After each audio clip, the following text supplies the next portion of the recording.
Hi, this is Gary with MACMOST.com. Let me show you how you can create your own custom memories in the Photos app and even export it as a video.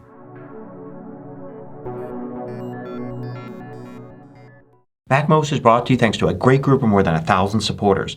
Go to MACMOST.com/Patreon. There you could read more about the Patreon campaign, join us, and get exclusive content and course discounts. Now the Memories feature of the Photos app is really neat. It automatically creates these memories from a trip or an event and they pop up every once in a while in the app.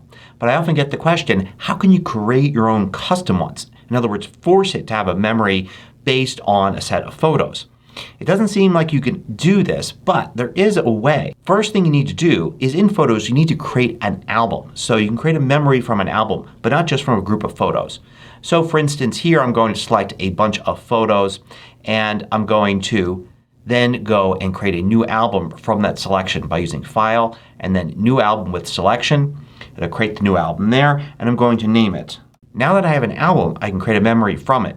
But I want to make sure of a couple things. First, I want to make sure I only have the photos that I want included in that memory and that they're in a good order because you can't really change the order or remove photos when you create a memory. So I've got everything set up now and with this album selected here on the left I'm viewing it and notice this button here that doesn't appear in the menus anywhere, the context menus. It's just here at the top, Play Memory Video. And when you do that it will bring up a memory. And I'll pause it here. And it looks just like a regular memory. It's got all the same controls and things at the bottom and all of that.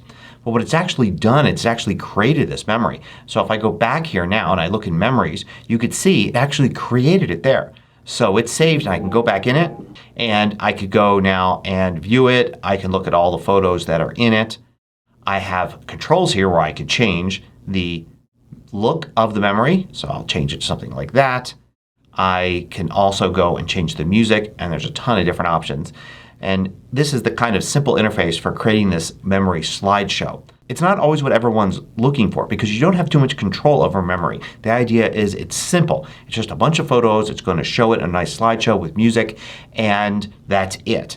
If you want to create something more complex I'll show you how to do that in a minute. So now that I've got this memory here I can click the three dots button at the top. I can actually edit the title if I want, title and subtitle. I can make a photo the key photo for that memory. So for instance if I'd rather have say, I don't know, this one here as the key photo. I'll make key photo and now when I go back you can see it. I have got it right there. When I'm looking at all my memories I can control click it and delete the memory if I want. I can delete memories that were automatically created as well. Now how about exporting the memory? Well obviously if you're looking to export the photos you already have this album here. That's where you should actually export the photos from. But if it's the video that you want to get exported, you can do that. You would go into the memory, pause it, and then if you go to File and then Export, you'll get Export Memory Video.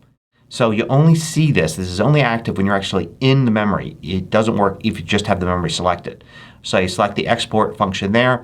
You get to select an orientation, an aspect ratio, and where to save it. I'm going to save it here to the desktop and I can export it and there it is. It's a fairly compact movie. It's only 54 megs there. If I double click it, it will open it up in QuickTime Player and it looks good. It's got all those transitions. It's got the filter that I wanted and everything.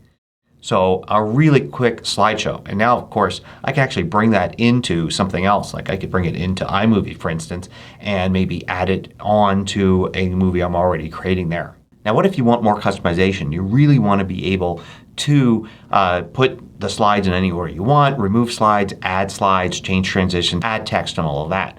Well you can do that in the Photos app but you just use the regular slideshow creation tool. So you don't even need to create the album first. I can go back here to my All Photos list and I have these selected. I go to File and then Create and then Slideshow and choose Photos as the app to create the slideshow. I can create a slideshow with any name I want and you can see it's under Projects. And now the slideshow interface allows you to select music, timing, you can swap photos, you can remove photos, you can add titles and text to the different photos that are here. You can do all sorts of things. You have a lot more control. It's just going to take a lot more time to actually build it. And of course you can also build great slideshows in Keynote and iMovie. It's just a matter of how much work you want to put into it. The idea behind Memories here is you can create these really quick slideshows, export them as videos, and share them, say, online very fast without taking up too much time and having to micromanage all the different aspects of it. And of course it's also useful just to have the memories around here in Memories, and you'll see these across all of your devices if you're using iCloud Photos. So then you can gather together your best pictures from a trip or event, and anytime you feel like reminiscing you can just go to the memory and play that memory video in the Photos app rather than flipping through the photos. I hope you found this useful. Thanks for watching. If you liked this video, click the thumbs up button below to let me know. I publish new tutorials each weekday. Hit the subscribe button so you don't miss out.